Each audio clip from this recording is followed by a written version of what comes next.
Hello viewers, எல்லாருக்கும் வணக்கம். நம்ம இந்த வீடியோவில் 19th மார்ச் 2024 மார்க்கெட் அப்டேட்டை பார்க்கலாம். அப்புறம் stocks Bajaj finance, Bajaj auto, Kotak Mahindra இதெல்லாம் இதுக்காக ரேலி ஆச்சுது. சிப்லா, டிசிஎஸ், பிபிசிஎல் இதெல்லாம் இதுக்காக விழுந்துச்சு. எஃப்ஐஎஸ், டிஐஎஸ் இவங்கெல்லாம் வந்து எவ்வளோ க்ரோர்ஸ்க்கு ஸ்டாக்ஸை பை அண்ட் செல் பண்ணியிருக்கிறாங்க. யூஎஸ் மார்க்கெட் வந்து எதுக்காக ரேலி ஆச்சுது. கிரிப்டோ, க்ரூட், கரன்சி, கோல்டு இதோட ரேட்ஸ் எல்லாத்தையும் நம்ம இந்த வீடியோவில் பார்க்கலாம். ஃபஸ்ட்டு வந்து மார்க்கெட் அப்டேட்டை பார்த்துடலாம். அதுக்கு முன்னாடி நீங்கள் இன்னும் இந்த சேனலை சப்ஸ்கிரைப் பண்ணாமல் இருந்தால் மறக்காமல் சப்ஸ்கிரைப் பண்ணுங்கள். நிஃப்டி பார்த்திங்கன்னா ஒரு 238 பாயிண்ட் வந்து விழுந்துச்சு. ஏறக்குறைய 1% மேலே விழுந்துச்சு ஒரே நாளில். இன்றைக்கி வந்து பார்த்திங்கன்னா ஒரு 10 ஸ்டாக் வந்து பாசிட்டிவாக க்ளோஸ் ஆச்சுது. மீதி 40 ஸ்டாக்குமே நெகட்டிவாக தான் க்ளோஸ் ஆகிருந்துச்சு. கிஃப்ட் நிஃப்டி பார்த்திங்கன்னா ஒரு 31 பாயிண்ட் வந்து ப்ளஸில் காட்டுது. இந்த அளவுக்கு 230 பாயிண்ட்டுக்கு மேலே விழுந்ததுனால இந்த அளவுக்கு கிஃப்ட் நிஃப்டி பாசிட்டிவாக காட்டுறது வந்து வழக்கம் தான். பட் ரொம்ப கம்மியான அளவுக்கு தான் வந்து பாசிட்டிவாக காட்டுது. ஸோ இது வந்து டவுன்வேர்டு ட்ரெண்ட் வந்து ஒரு ஓப்பன் ஆகிருக்கிறது தான் காட்டுது. இப்போ சப்போர்ட்டு பார்த்திங்கன்னா ஒரு மாட்ரேட்டான சப்போர்ட் வந்து 21,500 இருக்குது. அதுக்கப்புறம் ஒரு டீசெண்டான சப்போர்ட் வந்து 21,000 தான் இருக்குது. ஸோ ஏறக்குறைய வந்து டவுன்வோர்டில் இன்னும் ஒரு 700 பாயிண்ட் 800 பாயிண்ட்டுக்கு வந்து ஓப்பனாக தான் இருக்குது. அதே மாதிரி ரெசிஸ்டன்ஸை பார்த்தோம் அப்படின்னா 22,000 ஸ்ட்ராங்கான ரெசிஸ்டன்ஸ் இருக்குது. இவ்வளோ நாள் வந்து 22,000 இருந்த சப்போர்ட்டு அப்படியே பயங்கரமான ரெசிஸ்டன்ஸாக மாறிடுச்சு. ப்ராடர் மார்க்கெட் ஃபுல்லாமே வந்து நெகட்டிவாக தான் இருக்குது. ஏன்னா நிறைய நெகட்டிவ் நியூஸஸ் தான் வந்து மார்க்கெட் ஃபுல்லாமே ஸ்ப்ரெட் ஆகிருக்குது. யூஎஸில் கூட வந்து லாஸ்ட் 2 டைம் இன்ஃப்ளேஷன் டேட்டா வந்து ரொம்பவே எதிர்பார்த்ததை விட மோசமாக தான் வந்துருந்துச்சு.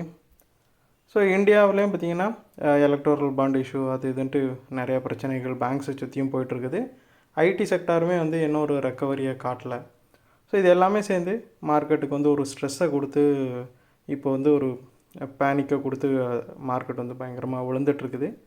ஸோ நாளைக்கு வந்து மார்க்கெட்டு எந்த அளவுக்கு ட்ரேட் ஆகுதுங்கிறது ரொம்ப முக்கியமான விஷயம். நாளைக்கு எப்படி ட்ரேட் ஆகுதோ அதை பொறுத்து தான் டவுன்வேர்டு ட்ரெண்டு வந்து எவ்வளோ சிவியராக இருக்குங்கிறது நமக்கு தெரியும். ஆனால் டவுன்வேர்டு ட்ரெண்டு வந்து இன்னும் கொஞ்சம் நாளைக்கு இருக்கிறதுக்கு வாய்ப்புகள் ரொம்பவே அதிகமாக இருக்குது. அப்புறம் ஸ்டாக்ஸை பார்த்தோம் அப்படின்னா பஜாஜ் ஃபினான்ஸ் வந்து ஒரு 91 பாயிண்ட் வந்து ரேலியாக இருக்குது. அதுக்கு காரணம் என்னென்னு பார்த்தோன்னா அவங்க ஒரு 504 கோடிக்கு வந்து என்சிடிஸ் வழியாக ஃபண்ட் ரைஸ் பண்ணியிருக்கிறாங்க.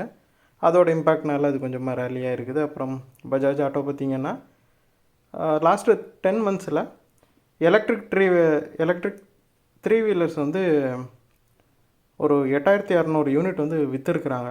ஸோ இது வந்து ஒரு நல்ல நம்பர் பஜாஜ் ஆட்டோவை பொறுத்தளவு, அதுவும் எலக்ட்ரிக் செக்டாரில். அதுக்கப்புறம் பார்த்திங்கன்னா அவங்களோட பஜாஜ் பல்சர்லேயும் வந்து சிஎன்ஜி மோட்டர் சைக்கிளில் வந்து அவங்க கூடிய சீக்கிரம் லான்ச் பண்ண போகிறாங்க. இது வந்து ரொம்ப முக்கியமான விஷயம். ஏன்னா சிஎன்ஜியில் முறையாக அவங்க பைக் ஓட்டுறாங்க. வேறு எங்கேயுமே இந்த மாதிரி பைக்ஸை நம்ம வந்து பார்க்க முடியாது. அந்தளவுக்கு சிஎன்ஜியில் ஓடுற பைக் வந்து புதுசாக விடுறாங்க. அதனால் பஜாஜ் ஆட்டோ வந்து ரேலி ஆகிருக்குது. அப்புறம் கொட்டாக் மஹேந்திராவை பார்த்திங்கன்னா அது ஒரு 11 பாயிண்ட் வந்து ரேலி ஆகிருக்குது. கொட்டாக் மஹேந்திரா வந்து அவங்களோட யூனிட்டில் இருக்கிற கொட்டாக், அதாவது ஒன் ஆஃப் த ஆர்ம் வந்து கொட்டாக் செக்யூரிட்டிஸ், அதில் உள்ள எம்டி ஜெய்தீப் ஹன்ஸ்ராஜுங்கிறவரை மொத்த குரூப்புக்குமே வந்து பிரசிடெண்ட்டாக அவங்க போட்டிருக்கிறாங்க. இது ஒரு பாசிட்டிவான நியூஸாக கொட்டாக் மஹேந்திராவுக்கு பார்க்கப்படுது. அதோட இம்பேக்ட்னால இது வந்து ரேலி ஆகிருக்குது. அப்புறம் சிப்லாவை பார்த்தோம் அப்படின்னா ஒரு 52 பாயிண்ட் வந்து விழுந்துருக்குது. இது 52 வீக் ஹையில் இருந்துச்சு. ஒரு 3 நாளாக ப்ராஃபிட் புக்கிங்னால தான் விழுந்துட்டுருக்குது. அப்புறம் டிசிஎஸை பார்த்தோன்னா 175 பாயிண்ட் வந்து விழுந்துருக்குது. அதேமாதிரி இது எல்லாருக்கும் தெரிஞ்ச நியூஸ் தான். டாடா சன்ஸை வந்து ஆர்பிஐ வந்து பப்ளிக்காக, அதாவது ஐபிஓ போட்டு அதை வந்து பப்ளிக் கம்பெனியாக மாற்ற சொல்லியிருந்தாங்க. ஆனால் வந்து இவங்க அதுக்கு பதிலாக என்ன பண்ணுறாங்கன்னா டாடா சன்ஸில் இருக்கிற நிறையா ஸ்டாக்ஸையும் அதோட மதிப்பையும் வந்து கொஞ்சம் கம்மி பண்ணி அது வந்து பப்ளிக் ஐபிஓ போகாமல் அதை வந்து தடுக்கிறாங்க. அதாவது ஏன்னா அந்த கம்பெனி வந்து அவங்க பப்ளிக்காக விரும்பலைங்கிறது தான் இது காட்டுது. ஸோ அதோட ஒரு பார்ட்டாக அவங்க வந்து ஒரு 9,000 கோடிக்கு ஒருத்தான ஸ்டாக்ஸை வந்து டிசிஎஸில் ஆஃப்லோடு பண்ணியிருக்கிறாங்க.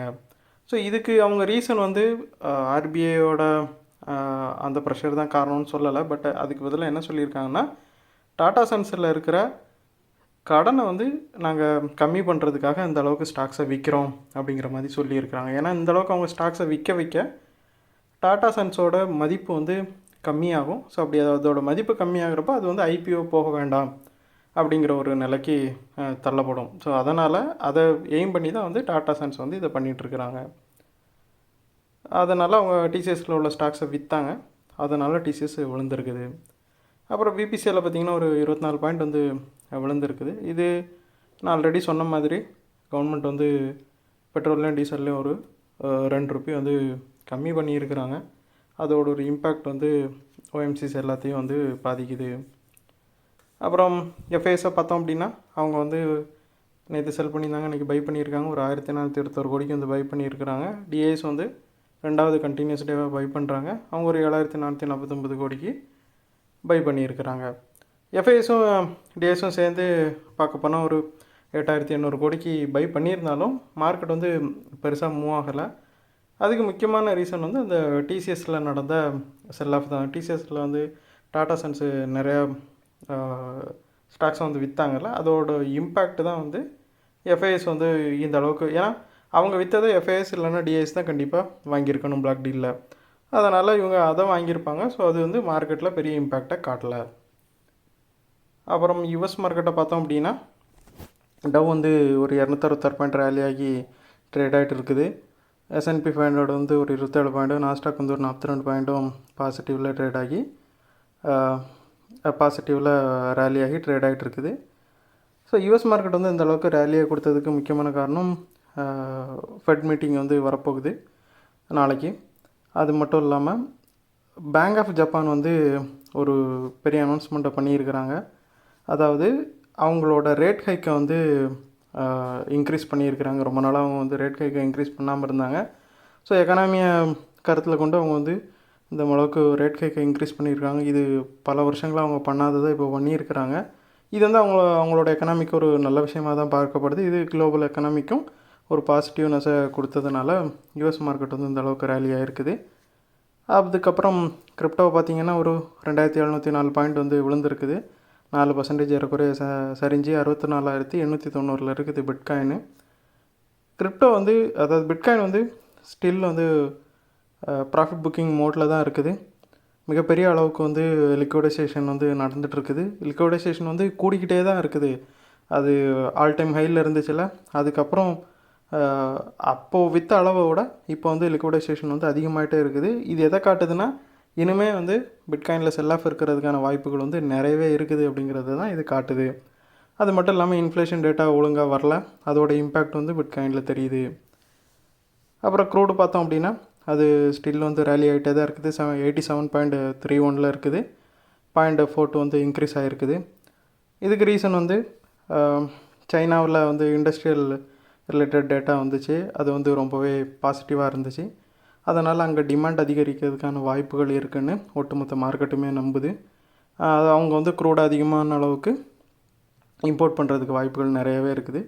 அப்புறம் வந்து யுக்ரைன் வந்து ரஷ்யாவோட எனர்ஜி இன்ஃப்ராஸ்ட்ரக்சரில் மறுபடியும் ஒரு தாக்குதலை பண்ணியிருக்கதா சொல்லப்படுது. அதோட இம்பேக்ட்டுமே வந்து கண்டிப்பாக ரஷ்யாவோட ஆயில் சப்ளையில் இருக்கும். ஸோ ஆயில் சப்ளை அது வந்து பாதிக்கிறதுக்கான வாய்ப்புகள் இருக்குது. இந்த ரெண்டுமே சேர்ந்து பிரெண்ட்டோட ரேட்டை வந்து இந்த அளவுக்கு இன்க்ரீஸ் பண்ணி விட்டுருச்சு. அப்புறம் யூஎஸ்டியை பார்த்தோம் அப்படின்னா இந்தியன் ருப்பிக்கு அகெயின்ஸ்டாக அது 0.12 இன்க்ரீஸ் ஆகி 83 வந்து கிராஸ் பண்ணிடுச்சு. 83.06 இருக்குது. ருப்பி இந்த அளவுக்கு விழுந்ததுக்கு முக்கியமான காரணம் என்னென்னு பார்த்தோம் அப்படின்னா டொமஸ்டிக் மார்க்கெட்டில் நம்ம மார்க்கெட்டில் பார்த்திங்கன்னா ஸ்டாக் மார்க்கெட்டில் பயங்கரமான அளவுக்கு விழுந்திருக்குதில்ல. இந்த செல் ஆஃப் வந்து ருப்பியை கொஞ்சமாக வீக் ஆக்கியிருக்குது. அதோட இம்பேக்ட்னால யூஎஸ்டி வந்து இந்தியன் ருப்பிக்கு அகெயின்ஸ்டாக ஸ்ட்ராங்காக இருக்குது. அப்புறம் கோல்டு பார்த்திங்கன்னா ஒரு 5 பாயிண்ட் வந்து விழுந்திருக்குது. 21,159 இருக்குது. டாலரோட அந்த டாலர் வந்து இப்போ ரீசெண்டாக ஸ்ட்ராங்காக இருக்குதுல்ல, அதோட இம்பேக்ட் வந்து கோல்டோட அந்த வீழ்ச்சிக்கு கொஞ்சமாக காரணமாக அமைஞ்சிருக்குது. அது மட்டும் இல்லாமல் ரேட் ஹைக்கு ஹோப் வந்து கொஞ்சம் கொஞ்சமாக கம்மியாகிட்டு இருக்குது. ரீசெண்டாக அதாவது இன்னும் ஒரு 2-3 மாதத்தில் வந்து ரேட் ஹைக்கு இருக்காது அப்படிங்கிறத எல்லாருமே நம்ப ஆரம்பிச்சிட்டாங்க. அதோட ஒரு இம்பேக்ட்டும் வந்து கோல்டை கொஞ்சமாக விழ வச்சிட்ருக்குது. ஸோ அந்த வீடியோவில் உங்களுக்கு கொடுத்த இன்ஃபர்மேஷன்ஸ் எல்லாம் கண்டிப்பாக ஹெல்ப்ஃபுல்லாக இருந்திருக்கும் நான் நம்புகிறேன். இது உங்களோட ஃபியூச்சர் ட்ரேடிங் செஷனுக்கு கண்டிப்பாக ஹெல்ப் பண்ணும். இந்த வீடியோ உங்களுக்கு பிடிச்சிருந்துச்சின்னா லைக் பண்ணுங்கள், ஷேர் பண்ணுங்கள், மறக்காமல் சேனலுக்கு சப்ஸ்கிரைப் பண்ணுங்கள். அப்படியே இந்த பெல் ஐக்கானை கிளிக் பண்ணிங்கன்னா டெய்லி அப்டேட்ஸ் தவறாமல் கிடைக்கும். நான் இன்னொரு வீடியோவில் உங்களை சந்திக்கிறேன். தேங்க்ஸ் ஃபார் வாட்சிங். Keep supporting. தேங்க்யூ.